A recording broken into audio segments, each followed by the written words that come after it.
Irmãos, bom dia. A graça e a paz do Senhor esteja com todos. Nós acabamos de iniciar o nosso culto, né? Cada um na sua casa, cada um no seu lar. Fizeram a liturgia. Nós realmente estamos tendo esse privilégio de poder fazer o culto nos lares, né? Porque culto mesmo não é culto solene, o culto do povo de Deus não é assim, né? Culto é quando o povo se reúne, todos juntos, louvam, adoram, exaltam, oram ao Senhor e ouvem a palavra, animados, exortados, consolados, todos juntos. Diante daquilo que está acontecendo no nosso país e no mundo, nós estamos fazendo esses vídeos para que os irmãos tenham, né, a pregação nos seus cultos familiares, naquilo que os irmãos estão fazendo aí nas suas casas. Então, que o Senhor Deus abençoe a cada um. Vamos orar agora, pedindo ao Senhor iluminação para que possamos ouvir a sua palavra para a glória do Senhor. Vamos orar. Senhor, nós te pedimos, Pai, que agora o Senhor nos ilumine nesse momento do culto nos lares dos irmãos.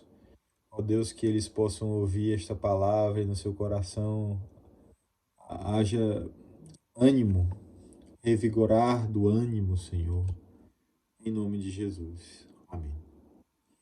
Hoje, irmãos, nós vamos trazer uma palavra sobre o cuidado cristão, sobre como é que os irmãos eles devem cuidar uns dos outros. E essa questão do cuidar um dos outros, irmãos, é um tabu, eu diria que é um tabu. Se o assunto da escola dominical, que ainda vocês vão ver, é o maior problema que existe desde Adão e Eva, né? A questão da autoridade, né? É uma questão calamitosa, ninguém respeita a autoridade. Ao mesmo tempo, esse aqui realmente é um assunto que é um tabu, irmãos. As pessoas não querem falar sobre esse assunto. Nós vivemos uma igreja extremamente individualista. Não estou dizendo a nossa igreja, estou falando a igreja em geral, hoje no Brasil, em Linhares. É muito individualista, é cada um por si, e não é Deus por todos, como o ditado diz, né? Mas as pessoas hoje são muito mesquinhas, egoístas, ou então as pessoas que, muitas vezes por preguiça, por não terem a iniciativa certa, por não se esforçarem, porque não se submetem às coisas como deveriam, desculpa, como deveriam se submeter, elas acabam não também trabalhando bem, não ganham bem, não são boas, né, como profissionais. E também, às vezes, as pessoas estão escolhendo aquilo para fazer que não é o melhor a se fazer, elas estão escolhendo, às vezes, só pelo dinheiro e acabam não se dando bem. Então, existe uma série de fatores para que uma pessoa ela não prospere financeiramente. Mas é muito importante que a gente saiba, assim, que nós, numa igreja cristã, nós nos pautamos pela Escritura quando se trata de ajudar o próximo. E Deus, ele escolheu que nós ajudássemos os irmãos. E quando eu falo próximo aqui, eu quero só fazer aqui entre aspas aqui e colocar uma notinha de rodapé. Próximo, eu quero que você entenda, todas as vezes que eu falar do próximo aqui, é aquele que realmente está muito próximo de você, que é principalmente os seus irmãos em Cristo e a sua família. E a sua família, aquilo que eu já falei, pai, mãe, filhos, filhas, e se o vovô estiver em casa, a vovó, é também nesse sentido. Então, eu quero que vocês, por favor, entendam que esse assunto ele é um tabu, porque as pessoas elas não entendem que ajudar o irmão, colaborar com o sustento de um irmão querido e que está passando por uma dificuldade, é uma forma de Deus também controlar os nossos corações quanto à mesquinharia, o egoísmo, a avareza. É assim que Deus também trata isso na nossa vida. As pessoas muitas vezes, irmãos, elas têm poupanças gordas e tal, E quando o irmão tem necessidade, ela não ajuda, mas ao mesmo tempo ela tem tanta coisa fútil, compra tanta coisa fútil, e o irmão ela diz que não vai ajudar porque ele tem que se virar. Por exemplo, a gente já, assim, como pastor, a gente já ouviu de tudo. E dos nossos corações, inclusive do meu, a gente ouve também muita besteira, né? E nós precisamos ser diferentes, irmãos. E hoje eu vou tratar sobre um assunto que realmente chama essa diferença. Nós vamos falar sobre a ajuda entre os crentes, a ajuda comunitária, como é que os irmãos podem se dispor a ajudar ao irmão que está em necessidade, como é que ele pode com seus bens fazer isso. Então, vamos abrir dois textos, eu vou falar sobre dois textos. Eu quero ir em paralelo, se você puder abrir sua Bíblia nos dois textos, aí você bota duas Bíblias, ou dois celulares, ou uma Bíblia e um celular, que seja. Mas, por favor, abra sua Bíblia para que a gente possa analisar direitinho como é que a palavra de Deus, nesses dois ocorridos, ela fala sobre a ajuda aos necessitados, os irmãos, né, que estão necessitados. Então, eu quero que, por favor, você abra sua Bíblia em Atos capítulo 4, versículo 32. Da multidão dos que creram, era o coração e a alma. Ninguém considerava exclusivamente seu nenhuma das coisas que possuía. Tudo, porém, lhes era comum. Com grande poder, os apóstolos davam testemunho da ressurreição do Senhor Jesus. E em todos eles havia abundante graça, pois nenhum necessitado havia entre eles. Porquanto os que possuíam terras ou casas, vendendo-as, traziam os valores correspondentes e depositavam aos pés dos apóstolos. Então se distribuía a qualquer um à medida que alguém tinha necessidade. José, a quem os apóstolos deram o sobrenome de Barnabé, que quer dizer filho de exortação, levita natural de Chipre, como tivesse um campo, vendendo, trouxe o preço e o depositou aos pés dos apóstolos. Agora, abra, por favor, também a sua Bíblia em Atos capítulo 2. Atos capítulo 2. Abriu aqui, depois desabriu. Capítulo 2, versículo 40 e 42. Diz assim, Atos 2, 42. E perseveravam na doutrina dos apóstolos, e na comunhão, no partir do pão e nas orações. Em cada alma havia temor, e muitos prodígios e sinais eram feitos por intermédio dos apóstolos. Todos os que creram estavam juntos e tinham tudo em comum. Vendiam as suas propriedades e bens e distribuindo o produto entre todos à medida que alguém tinha necessidade.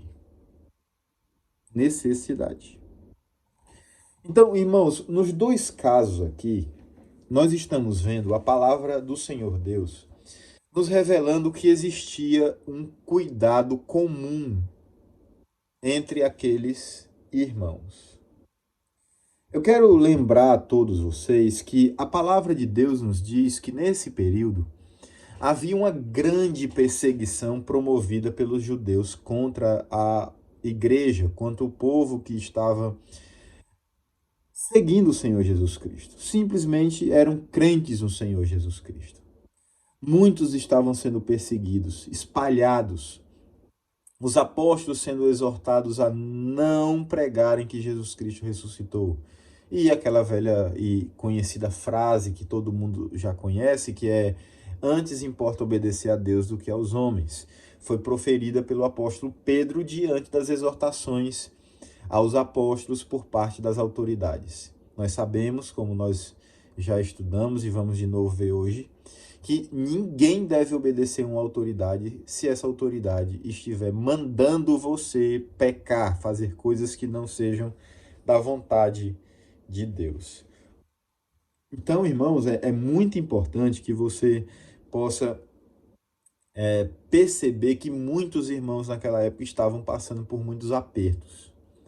E é interessante notar que, diante das circunstâncias tão desfavoráveis, a palavra de Deus ela nos mostra que, primeiro, o efeito que a palavra de Deus tinha na vida das pessoas, segundo o capítulo 4, versículo 32, era de que aqueles que criam na palavra, ou seja, no ensinamento apostólico, a reação ao ensinamento era a produção de um coração e de uma alma,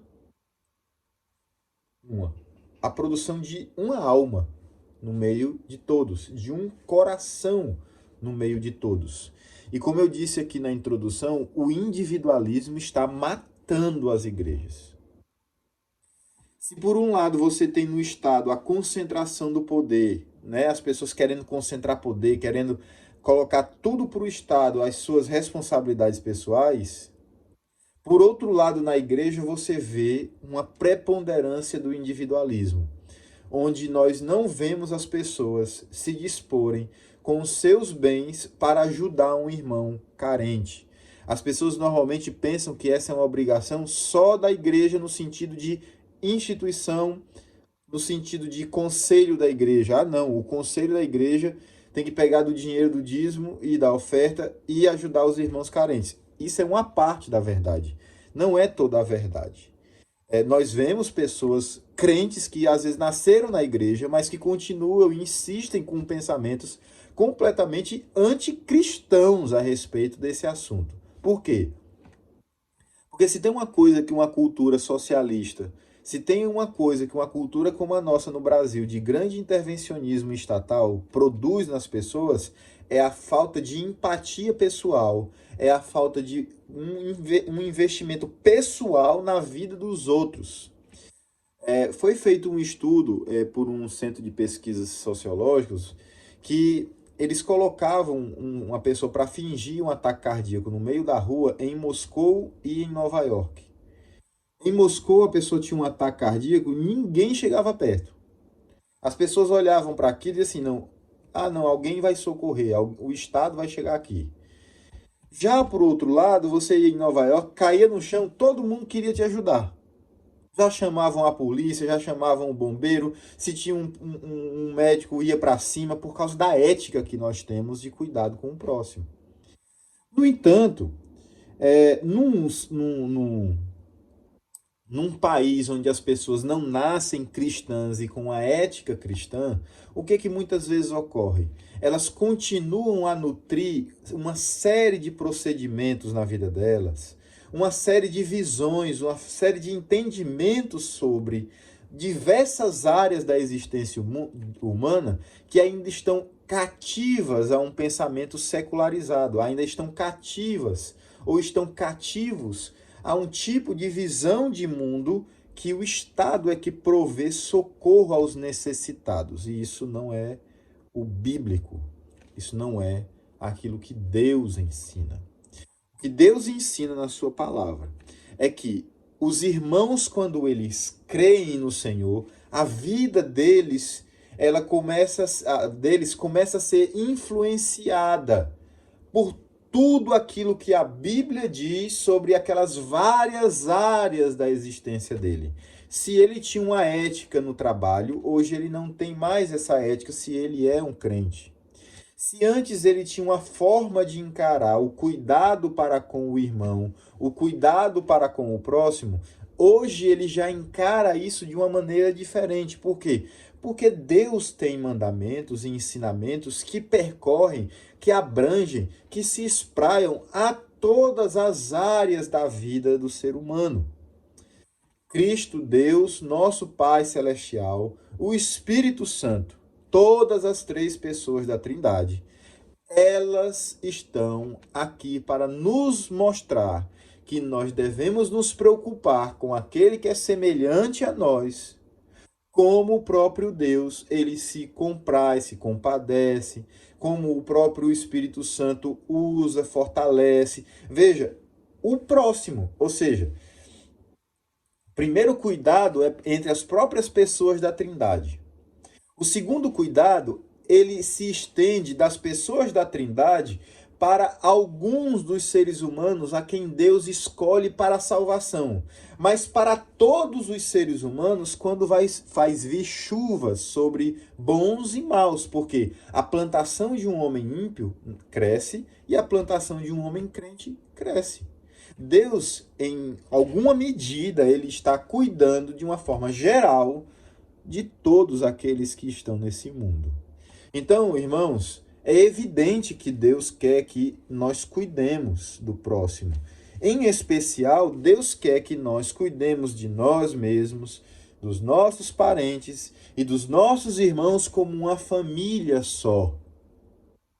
E quando a fé nos alcança, essa convicção vem junto com essa fé. Por isso, havia uma só alma sendo produzida pela fé em Cristo Jesus no meio daqueles irmãos, que é o que a Bíblia diz, capítulo 4, versículo 32. As pessoas tinham uma convicção tão grande de que elas serviam aos seus irmãos, que elas mesmas consideravam que nada do que elas tinham era exclusivamente delas. Veja, o respeitar a propriedade privada está justamente nesse princípio aqui. Ninguém considerava, eu não considero como cristão, eu decidi, não é o Estado que está me dizendo que o meu bem tem que ser repartido por ele, né? Porque o problema do comunismo é esse. Ele quer substituir Deus e os princípios de Deus na vida das pessoas. Então, os crentes, quando eles decidiam que iriam repartir os seus bens, ou seja, uma pessoa rica que estivesse vendo um grupo de irmãos passando necessidades absolutas, porque ninguém lhes dava emprego, ninguém lhes dava trabalho porque eram cristãos, por exemplo, ou porque eram realmente necessitados. Não existia uma previdência onde as pessoas passavam a vida inteira pagando para depois receber um salário. Não existia isso. Quando uma pessoa ela tinha os seus parentes se responsabilizavam. Quando essas pessoas não tinham seus parentes, agora você imagina, irmãos, quantas viúvas não existiam na igreja primitiva. Quantos órfãos não existiam na igreja primitiva. Pessoas estavam sendo mortas, principalmente os líderes da igreja, constantemente. Perseguidos, presos e etc. Essas pessoas, se não tivessem a igreja, elas passariam necessidade. Elas passariam necessidade mesmo. E a igreja é também o instrumento de Deus para prover às pessoas o seu pão de cada dia. Nós não é a instituição igreja, é o povo chamado igreja. Isso é igreja. As pessoas são a igreja de Jesus Cristo reunida para adorar, para exaltar, para glorificar, para cultuar a Deus. Esse povo tem que ter o sentimento de compartilhar, não por ordem do Estado, mas sim por ordem de Deus. Deus, ele está nos dizendo claramente, irmãos, que nós não consideremos o que é nosso somente nosso. Nós temos que ter a predisposição para ajudar as pessoas em necessidade, até mesmo com os nossos bens. Nós não podemos admitir que pessoas passem fome na nossa igreja, passem necessidade na nossa igreja do básico, por exemplo, um teto em cima da cabeça, comida e algo para se cobrir. Nós não podemos permitir que isso aconteça, não essa necessidade extrema. Todos nós passamos apertos. Uns têm mais, outros têm menos. Isso é sempre, desde sempre. As pessoas não estavam vendendo o que tinham porque elas queriam se igualar aos pobres. Elas estavam vendendo o que tinham para ajudar o pobre, ajudar a viúva, o órfão, o necessitado vulnerável, um deficiente físico, um cego, um coxo, que chegava à igreja e que precisava da ajuda de todos. Mas isso era Eu considero, por mim mesmo, que nada é meu do que eu possuo exclusivamente. Tudo isso está a serviço do reino de Deus. É isso que precisa ter. Aí o versículo 33 diz o quê? Com grande poder os apóstolos davam testemunho da ressurreição do Senhor, Jesus. E em todos eles havia abundante graça. E como é que, veja, como é que se sabe que havia abundante graça no meio da igreja? Não é o único motivo que nos mostra sinais de abundante graça. Não. É um dos ouvir a palavra, crer na palavra, começar a praticar a palavra, conversões, é sinal da abundante graça no meio de um povo também. Mas o também ajudar o necessitado e não ter pessoas necessitadas do básico no meio da igreja é sinal de abundante graça. Olha o versículo 34. Pois nenhum, veja. E em todos eles, final do versículo 33. E em todos eles havia abundante graça, pois nenhum necessitado havia entre eles. Então veja que existe uma causa para a constatação de Lucas. Havia uma causa para essa constatação. Qual era a causa? O povo não tinha necessidade. Logo, isso apontava para o fato de haver abundante graça. E por que que a gente diz que existia esse sinal? Porque o povo estava fazendo o seguinte: eles possuíam terras ou casas e vendiam para trazer os bens nesses valores correspondentes. Então vamos imaginar o seguinte: você tem 10 casas e tem dois irmãos que não tem casa nenhuma, tá no meio da rua. Você, se tiver condições, você ajuda no aluguel.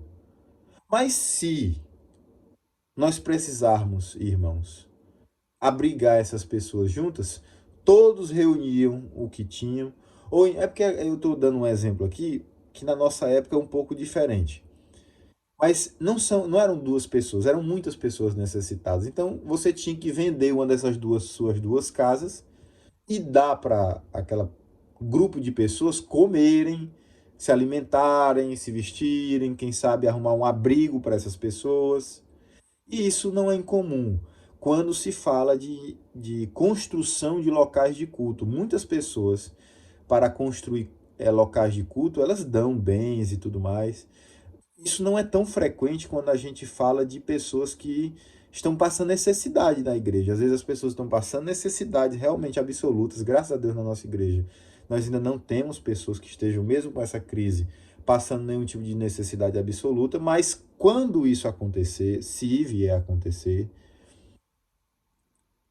nós temos que estar dispostos com os nossos bens para acolher e acudir o necessitado. Se você tem duas casas, você precisa de uma. Se nós tivermos que vender para dar de comida, apesar de que numa crise hoje em dia, a crise ela tem uma situação hoje um pouco diferente daquela época, né? Porque o mundo continuava rodando, vamos dizer assim, da mesma maneira. Os perseguidos especificamente eram os cristãos. Então o mundo continuava tendo alimentação, numa certa medida, o mundo continuava rodando, as coisas continuavam progredindo. Eram só os cristãos que eram excluídos. Então, alguns desses cristãos que tinham um pouco mais de bens ajudavam os que não tinham bens nenhum. Hoje em dia, se vamos supor, uma crise como essa daí que está se avizinhando, porque o coronavírus não vai ser o maior, provavelmente a crise econômica vai ser maior. Então, quando uma crise econômica como essa se abate sobre o mundo e ela realmente for forte, como estão aí presumindo, não adianta ninguém vender nada, porque às vezes vendendo vai ter nada de dinheiro. Talvez vai todo mundo ter que ir para dentro desse lugar e viver lá, dividindo uma família, dividindo uma casa, que um irmão ceda para morar enquanto a pessoa não tem condições. E assim nós vamos, com a sabedoria de Deus, colocando cada coisa no seu devido tempo, fazer esse processo de de ajuda ao próximo. Mas observe, irmãos, aqueles crentes, eles tinham disposição para vender os seus próprios bens. Dividir aquilo que dá para dividir com os irmãos em Cristo que estão passando necessidade. Nós temos que estar dispostos a isso. E é interessante que lá no início no sermão apostólico de Pedro, né, comentando Joel e tudo, é interessante que essa mesma conclusão é feita depois de falar sobre o ensinamento dos apóstolos, como a igreja estava seguindo o ensinamento dos apóstolos. O versículo 44 diz justamente isso. E estavam todos juntos, crendo no Senhor e na mensagem, e eles tinham tudo em comum. Veja que uma coisa está depois da outra. Então, crer no Senhor, seguir o Senhor, ser cheio da sua graça, implica em generosidade com o irmão, com o próximo, aquele irmão em Cristo. Porque a família de Deus é a primeira família que nós devemos preferir. É a primeira família que nós devemos preferir. Então, é a família de Deus, o povo do Senhor, que deve ser ajudado em primeiro lugar por cada um de nós. Então, irmãos, guardem isso. O nosso Deus nos ensina a ajudarmos aos nossos irmãos, e isso é sinal de graça. Isso é sinal de que cremos. Uma outra questão interessante que o texto continua falando é a partir do versículo 35, quando diz que eles depositavam aos pés dos apóstolos. Por quê? Porque é muito importante que num momento de crise como esse, haja um esforço coordenado pelo líder legítimo. No caso, naquela época, os líderes legítimos eram os apóstolos. Os líderes legítimos hoje são os presbíteros e pastores. E por meio da junta diaconal, e eles devem também fazer esse trabalho, e aí são também uma liderança legítima, devem começar um trabalho de ajudar cada um dos irmãos que tem necessidade. Nós temos que estar atentos a isso. A junta diaconal já foi instruída por mim a estar atenta, e você que está passando algum tipo de aperto, meu irmão, se você for orgulhoso em meio ao socorro de Deus através da igreja, você está sendo tão mesquinho, orgulhoso, avarento, quanto uma pessoa que não ajuda uma pessoa que está necessitando. É a mesma mesquinharia, é a mesma forma, é a mesma visão de mundo que está tão imperosa no nosso meio, que é o quê? Medir as pessoas pelos seus bens, pelas suas condições financeiras. Isso é deplorável, irmãos.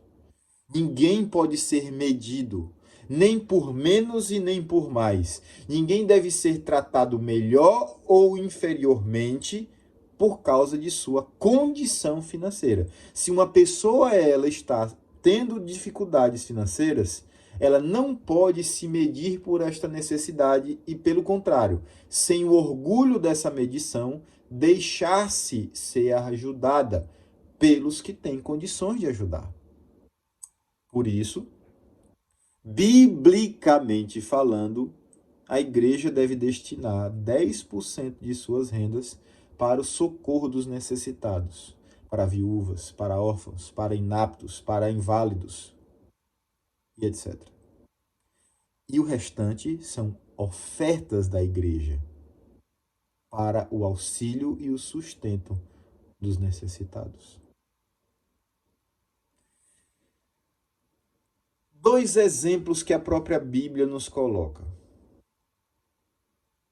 O primeiro exemplo é capítulo 4, versículo 36, quando fala de José Barnabé, aquele que depois acompanhou o apóstolo Paulo, ou o apóstolo Paulo se acompanhou dele. Ele era um homem que tinha uma propriedade, e diante daquilo que estava acontecendo com os irmãos necessitados, vendo a necessidade deles, ele pegou essa propriedade e vendeu para ajudar os necessitados. Quantos de nós já vendemos algo que nós temos, ou abrimos mão de algum luxo a mais que temos para ajudar a melhorar a vida de um irmão?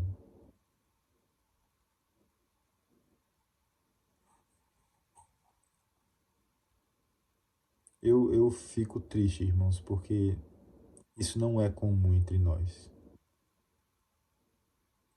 Nós somos muito pouco generosos. Oh, meu Deus, tem misericórdia de nós, Pai.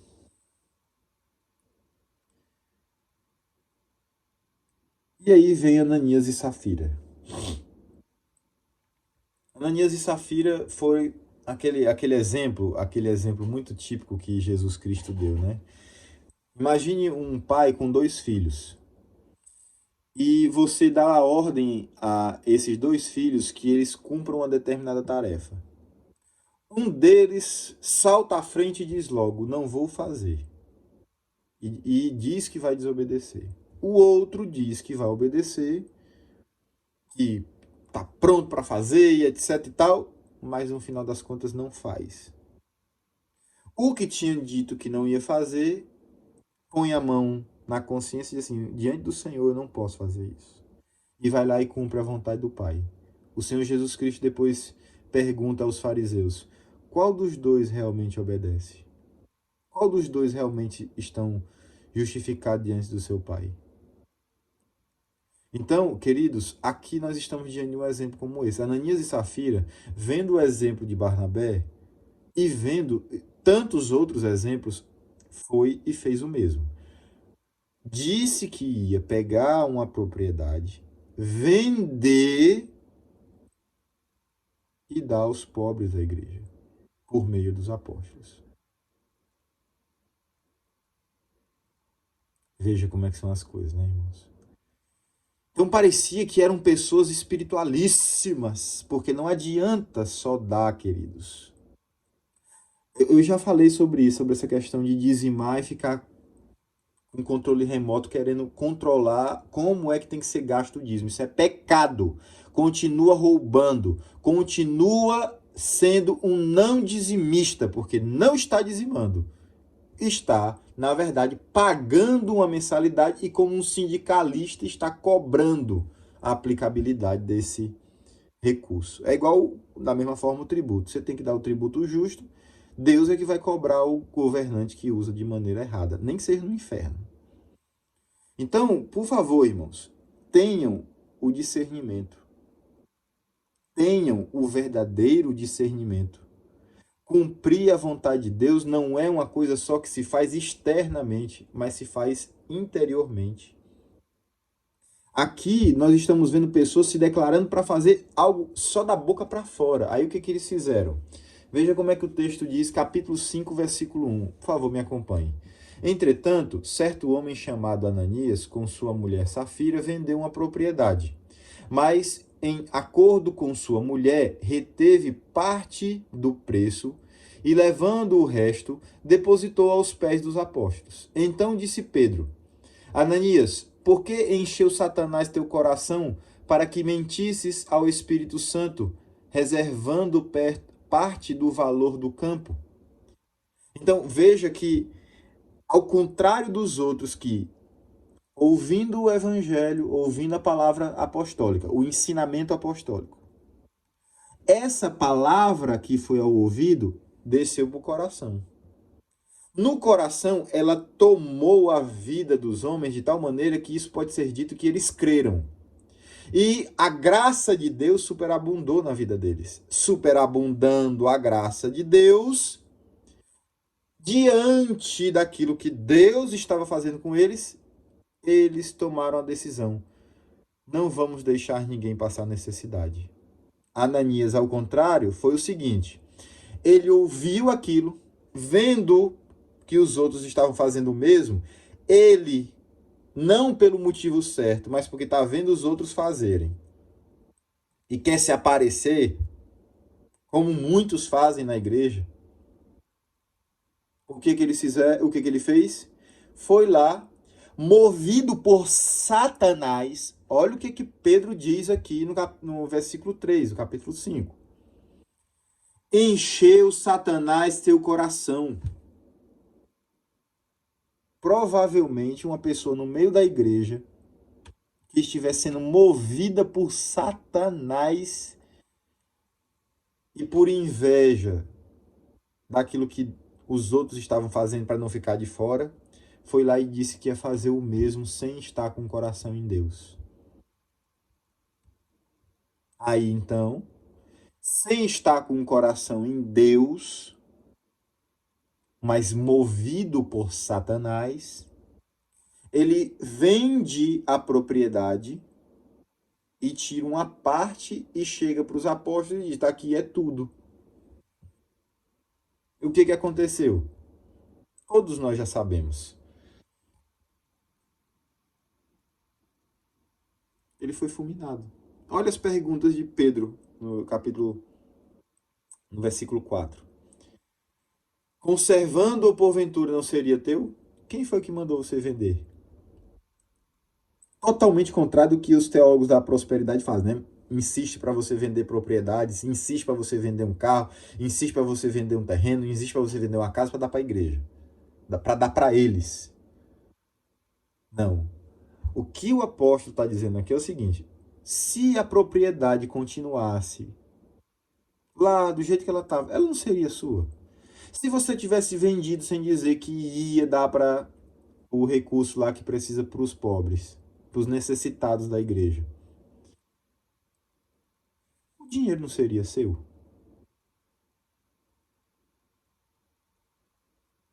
Por que é que você fez isso? Simples, Satanás encheu teu coração. Por que é que tu decidiu isso, essa sandice? Por que é que tu tomou esse ato insano de mentir? Não aos homens, mas mentir para Deus. Quer dizer que Deus não sabe quanto é que tu ganha, meu irmão? E que tu não dá o dízimo? Quer dizer que Deus não sabe que tu pode ser generoso com os mais necessitados da nossa igreja? Quer dizer que Deus não sabe que tu não pode ajudar aquele irmão que está precisando de uma ajuda nesse momento difícil? Se algum irmão da nossa igreja está tendo alguma dificuldade, porque eu entrei em contato com muitos. Se algum irmão da nossa igreja estiver em necessidade, em dificuldade, fale comigo. Porque a igreja vai ter que lhe ajudar. Vai ser julgado, evidentemente, o seu grau de necessidade. E a igreja tem que te ajudar. E você tem que aceitar. Tem que ser humilde para aceitar. Porque é um absurdo a sandice de achar que alguém pode esconder alguma coisa de Deus. Não se pode esconder nada de Deus, irmãos. Por isso o apóstolo diz: como é que você esconde as coisas de Deus, achando que pode esconder, só porque está escondendo de nós? Versículo 5. Ouvindo estas palavras, Ananias caiu e expirou, sobrevindo grande temor a todos os ouvintes. Todo mundo ficou apavorado. Sabe por quê, meu irmão? Porque as pessoas só pensam que Deus é um bobo. E Deus não é bobo. As pessoas estão servindo a Deus como se elas estivessem servindo as pessoas a quem elas desobedecem. Que não vê a desobediência delas, o desrespeito delas. Irmãos, eu sou o pastor. Vocês acham que eu sei de tudo aquilo que as pessoas falam de mal de mim, as minhas próprias ovelhas? Agora, a minha pergunta é: você acha que alguma coisa se esconde de Deus? Não se esconde. Eu não sei quantos de vocês são dizimistas, mas eu preciso saber. Não, só se for um absurdo, gritante. Mas Deus sabe, meu irmão. Você pode ser generoso com seu irmão e você foi dizendo: o Estado tem que ir lá e fazer não sei o quê. Ah, mas não, isso aí. Bota todo mundo para ir receber R$ 600. Vocês acham que isso é de Deus? Ou vocês acham que isso não deveria ser uma atitude de todos os seres humanos para com outros seres humanos? Porque depois que nós atendermos as necessidades dos irmãos da igreja, aí sim a gente pode ser bondoso com os de fora. Então, nós não vamos ser bondosos com os de fora porque eles têm o governo para ir procurar. Terceirizaram até o amor ao próximo? Foi isso? O Estado é tão Deus na vida das pessoas Que até isso elas querem que o Estado faça. E crente fala isso. E eu acredito que são pessoas crentes, só que não estão dando ouvidos ou nunca ouviram o ensinamento bíblico de que o amor ao próximo é uma questão pessoal, não estatal, institucional, não é. É uma questão de pessoalidade, é uma questão do ser humano para com o ser humano. De um grupo de seres humanos para um grupo de seres humanos. É isso que Deus quer de nós, irmãos. Deus quer que nós sejamos verdadeiros com Ele. Deus quer que nós sejamos verdadeiros com aqueles que são nossas autoridades. Deus quer que nós sejamos verdadeiros com aqueles irmãos que passam necessidades. Deus quer que nós sejamos honestos, honrosos e verdadeiros com aqueles que estão em desespero porque não conseguem trabalhar. Deus quer que nós sejamos honrados e cuidemos daqueles que são vulneráveis diante de uma doença como essa. Agora, sem passar por cima dele, viu? Porque se passar, não passa. É só uma ilusão do homem achar que passa, porque não passa. Deus vai trazer responsabilidade a todos eles. Por isso, Ananias foi fulminado, porque achou que podia fazer as coisas do jeito que achava que podia. Mentir para Deus, irmão, isso é uma loucura. É uma sandice, mas é o que os homens fazem constantemente. Eu sempre digo, repito e repito. Uma verdade, a realidade nunca vai mudar por causa de alguém que discorda dela. Não vai mudar. Se amolde a isso. Seja convicto disso. Nós, irmãos, não podemos ser firmes igual geleias, sólidos igual areia movediça. Não podemos, irmãos. Temos que ter convicção a respeito das coisas que Deus nos ensina. Cuidar daquilo que Deus nos ensina, de como nós devemos cuidar, viver em comunidade. Como é que nós temos que viver em comunidade cristã? Como é que nós devemos cuidar uns dos outros? Como é que nós devemos encarar os nossos bens? Já disse em outro vídeo, Calvino nos deixou uma lição muito importante sobre o uso do dinheiro. E uma destas coisas que ele nos disse é: poupança serve para socorrer aqueles que estão em aflição. Se o seu dinheiro não serve para isso, não serve para nada. Nada. Porque eu não consigo entender pessoas trabalhando para um dia não trabalhar. A Bíblia nos ensina que nós devemos trabalhar até o dia que as nossas forças derem. E, irmãos, eu digo uma coisa a vocês. Eu, pastor Renan, dispenso. Está dispensada qualquer forma de me tirar do ministério pastoral, porque eu completei 60 anos, 65 anos, 70 anos, se eu tiver com saúde, se eu não tiver inválido, para eu passar a não trabalhar. Não quero. Me deixem pregar, me deixem ensinar, me deixem pastorear até onde as minhas forças puderem alcançar, irmãos. Por favor. Porque Deus me botou nessa terra, não foi para descansar mais do que um dia na semana. Deus não me chamou para descansar mais um dia da semana. Deus não te chamou para descansar mais do que um dia na semana. Deus te chamou para cumprir o ministério que Ele te deu, o serviço que Ele te deu aqui nessa terra, o trabalho que Ele te deu, que eu estou colocando ministério nesse sentido, o trabalho, o serviço que você tem que desempenhar aqui na cidade, aqui no país, aqui neste mundo, não importa, onde seja. Se você é dona de casa, é lá no seu lar. Você como vovó ajudando seus netos, a sua filha, o seu filho. Parabéns, Deus te abençoe. É isso mesmo, minha irmã. Continue firme. É isso mesmo, meu irmão. Você que pega um martelo, que vai consertar uma coisa na sua casa, que vai consertar uma coisa na casa do seu filho, que vai consertar uma coisa. Isso, continue trabalhando. Deus quer que você continue trabalhando. Não pare. Deus não nos criou para parar mais do que um dia. Um dia da semana. É interessante que o povo não quer parar nem um dia da semana quando tem toda a oportunidade de não parar, inclusive no domingo. Aí quando é na época de parar um pouco mais, aí não quer fazer nada. Não é nenhuma coisa nem outra, né, irmãos? Vamos ter moderação, né? E é por isso, queridos, que o nosso Deus nos ensinou a dependermos dele. Não adianta mentir.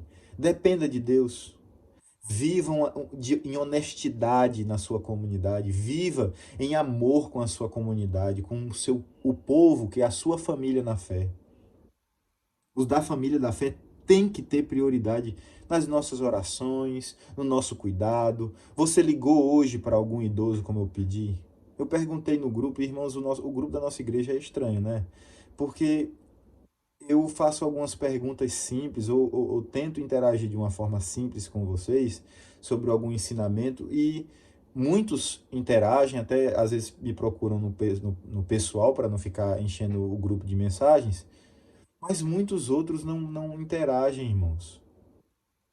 Vamos interagir quando tem que interagir. Eu peço que os irmãos continuem sem publicar coisas no grupo, sem ficar colocando links das coisas. Às vezes são informações que a gente não sabe bem se são verdadeiras, se elas estão completas. E até informações oficiais depois são refeitas, são recolocadas para poder o povo ter a informação melhor colocada, como o caso do primeiro coronavírus no Brasil, que foi dito que foi dia 23 de janeiro, depois foi dito que era não a primeira morte naquele dia, a primeira morte foi só no dia 25 de março, e que provavelmente entre 30 a 60 dias antes já havia pessoas contaminadas. Então a informação era bem assim, menos grave, vamos dizer assim, mas foi uma confusão que o Ministério da Saúde acabou fazendo. Mas é porque são seres humanos, ninguém acerta tudo.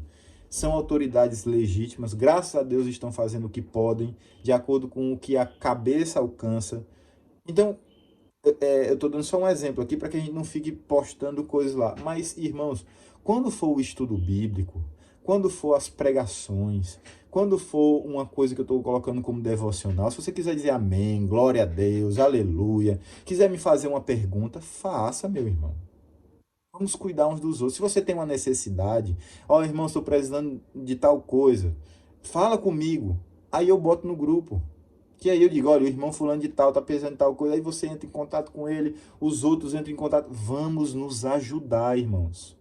Pedir oração é um mandamento bíblico. Pedir ajuda na hora da dificuldade é mandamento bíblico, porque é mandamento os outros ajudarem. Vamos fazer assim? Para a glória de nosso Deus, que Deus te abençoe. E eu quero aqui colocar uma questão para vocês importante. No próximo domingo nós vamos voltar com os nossos cultos. Provavelmente nós teremos um culto às 10 horas da manhã do domingo e outro às 18 horas. E o que eu preciso? Eu preciso ter no máximo 50 pessoas em cada culto. Se nós tivermos mais do que 100 pessoas, nós faremos um terceiro culto, que aí seria um culto às 9 horas da manhã e depois um às 10 horas e outro às 18 horas. Se for o caso, nós podemos tirar das 9, botar para as 19, depois do culto das 18. Mas o que eu vou fazer na próxima semana? Ou durante essa semana agora? Eu vou colocar culto das 10 horas. Os irmãos que forem para o culto das 10 horas, digam ok. Depois disso, vou colocar lá. Quando completar 50, eu vou colocar lá. Culto das 18 horas. Os irmãos que vão poder ir 18 horas, digam ok. Aí você vai dizer ok lá embaixo.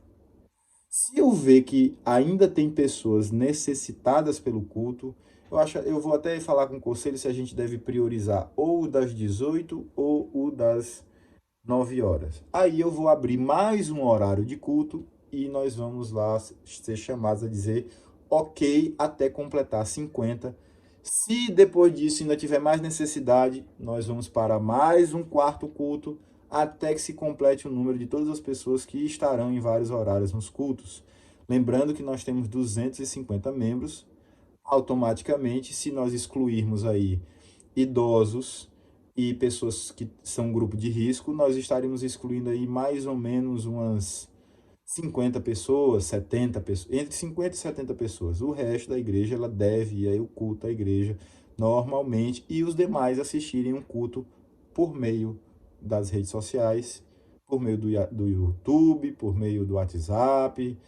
Não sei como é que está sendo transmitido, mas os irmãos vão ouvir também a transmissão das suas casas em decorrência do coronavírus. Todos os idosos estão sendo aconselhados a ficarem em casa a partir dos 60 anos. Todos os idosos que têm diabetes e hipertensão são proibidos de ir. Eu não estou aconselhando. Eu estou proibindo, como pastor da igreja, que você vá ao culto se você é diabético e hipertenso numa condição de descontrole desses índices. Se o seu médico liberar, você vai. Se não, eu estou te proibindo como um filho e seu pastor, porque quando a gente fala com o mais velho, é como se fosse um pai ou uma mãe, que é assim que a Bíblia ensina, que o catecismo ensina. Eu estou proibindo como pastor que você vá à igreja. Irmãos, nós não vamos ter cânticos para que justamente muitas pessoas não estejam falando dentro daquele ambiente. Nós vamos fazer orações de louvor e exaltação nos momentos dos cânticos que seriam cantados toda a igreja. O culto vai durar entre 45 e 50 minutos. Nós vamos ter orações, juramentos, ações de graças, louvores, intercessões, leituras da palavra, pregação e bênção apostólica. Nós vamos ter, se o Senhor Deus quiser, um culto abençoado, mas só podemos ter 50 pessoas lá. Por favor, todos os diáconos vão estar na porta da igreja com álcool em gel e eles vão colocar álcool em gel em cada uma das mãos. Todos os que tiverem máscaras devem usar máscaras. Os que não tiverem máscaras, se possível, façam a máscara. Tem várias pessoas aí ensinando na internet. E por que eu estou dizendo que façam a máscara?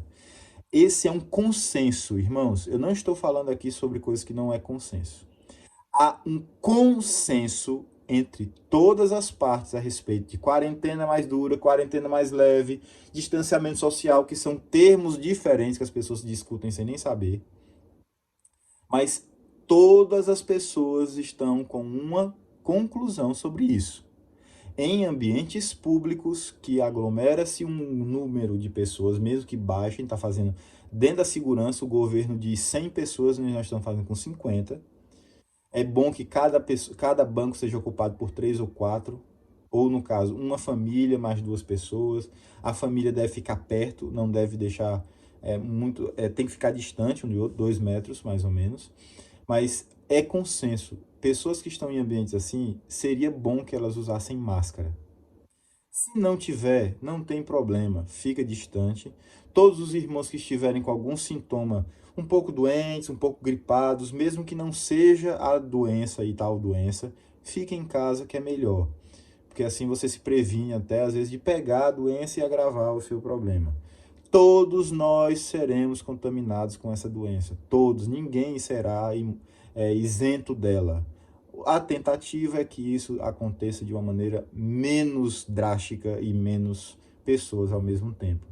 Isso é duvidoso, mas essa é a orientação das autoridades e não existe motivo para que a gente se insurja e não obedeça esse bom conselho de nós não termos um agravamento ao mesmo tempo de uma situação, ainda que ela vá acontecer na próxima semana. A partir da próxima semana, haverá um agravamento do número de infectados.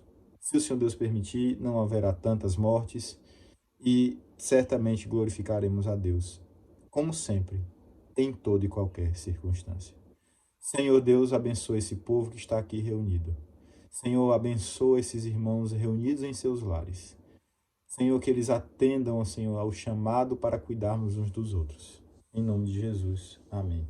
Que a graça e a paz do nosso Senhor e Salvador Jesus Cristo, que o amor de Deus, o amor do eterno e soberano Pai, que as alegrias e as consolações do Santo Espírito estejam sobre todos vós, povo de Deus aqui reunido, agora e eternamente. Amém. Que Deus os abençoe. Estou com saudade de todos os irmãos. Que que o Senhor Deus nos reaproxime de novo em culto na próxima semana, no próximo domingo.